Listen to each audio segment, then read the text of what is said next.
বাংলাদেশের মানুষ ফিলিস্তিনি পতাকা হাতে নিয়ে তারা ফিলিস্তিনের প্রতি সহমর্মিতা প্রকাশ করবে, জানাবে। এই চেষ্টাটা আমরা করতে পারি কি পারি না? ইনশাআল্লাহ। আল্লাহ আমাদের সবাইকে সেই তৌফিক দান করুন। এই ইতিহাস এই দেশে রচনা হোক, আমরা সেই দোয়া রব্বে করিমের কাছে আজকে ফরিয়াদ করছি। আল্লাহ আমাদের এই একটা মিছিল, একটা প্রতিবাদ, একটা বার্তা বিশ্ব মিডিয়াকে দেওয়ার মতো কাজ এখনো পর্যন্ত এই ভূখণ্ড থেকে আমরা করতে পারি নাই। এর চেয়ে বড় লজ্জার বিষয় আর কিছু হতে পারে না।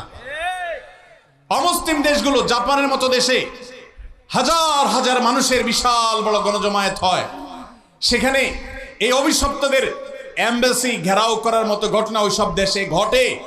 দুর্ভাগ্যজনক বাস্তবতা, আমাদের দেশে যার যার মতো আমরা কথা বলি, আমরা মিছিল করি, ব্যানার নিয়ে দাঁড়াই, প্রতিবাদ করি, মানববন্ধন করি, কিন্তু সবাই ঐক্যবদ্ধভাবে বিশ্বকে জানাবার মতো একটা ঐতিহাসিক সমাবেশ, ঐতিহাসিক গণজমায়েত আমরা আজও করতে পারি নাই।